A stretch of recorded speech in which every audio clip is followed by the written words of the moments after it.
As we close out one year and look to the next, we now bring you some reflections from our viewers on some of their high moments and low ones in 2022, as well as their hopes for themselves and the country in 2023, collected by our producer, Frank Carlson. Have a listen.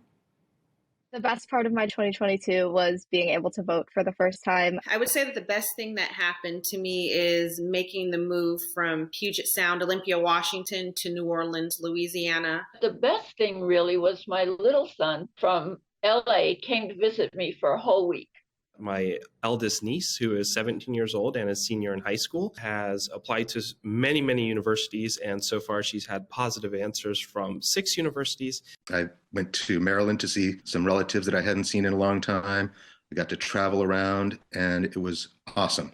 The best thing that happened to me was my mother's depression lifted. She had gone way downhill, and her doctors thought that it was dementia, but she came back. It was amazing. My name is Abby Bergoffen, and I live in Teaneck, New Jersey. My name is Robert Stewart. I'm 39 years old. I live in Laurel, Maryland. My name is Grace Friedman, and I'm a freshman 18-year-old student at George Washington University. My name is Chuck Ontiveros. I live in Huntington Beach, California, half the year, and Whidbey Island the other half. My name is Danielle Sager. I'm a public health informaticist, mom, military spouse, and I live here in New Orleans, Louisiana. I am Nancy Fernandez. I'm like an 81-year-old lady living here in senior housing, just trying to manage life. The most difficult thing for me in 2022, and I think it was due to the pandemic and everything with COVID, was just the ending of some of the relationships, like lifelong relationships that I've had. Personally, there were deaths in the family, and it's a very sad time during COVID, for sure. I would say the hardest part of 2022 was definitely when I heard about the shooting at the 4th of July parade in Highland Park. I live right there. Back on September 28th, Hurricane Ian came through here, and it devastated and wiped out the little beach town and caused also some damage inland where we lived. The generator was faulty somehow, and carbon monoxide got in the house, and my daughter suffered severe carbon monoxide poisoning. I left the workforce in 2020 to take care of my mom.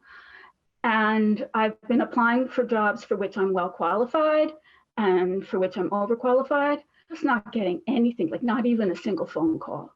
I think the biggest news event of the year on a little more positive light was the midterm elections and the youth vote specifically changing the outcome of it. For me, there'd have to be 2 biggest stories. Of course, the invasion of Ukraine. I really have to admire the Ukrainian people, but if you know the history, they are like rocks. So I think they'll prevail. Despite the war, I paid the most attention to the January 6th committee meetings. For me personally, for this next year, I'm just really looking forward to continuing to work in politics, to keep doing school. I love college so far. First and foremost, I hope that business goes well for my company.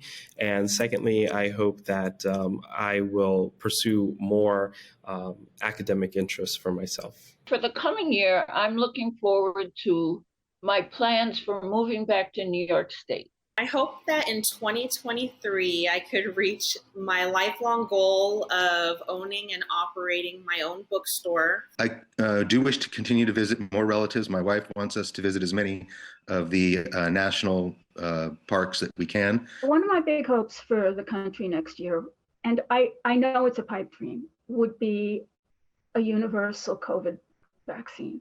Many families are really living isolated lives. I really hope that in 2023, the work that young voters did in 2022 pays off. I hope that we'll prevail and remain a thriving democracy for years to come. I certainly hope that the political parties can learn better to cooperate. I just really hope that everyone has more understanding of one another and knows that we're all on the same team, we're all in it together, and that we're all working towards the same goals. Everyone just wants to be happy and healthy.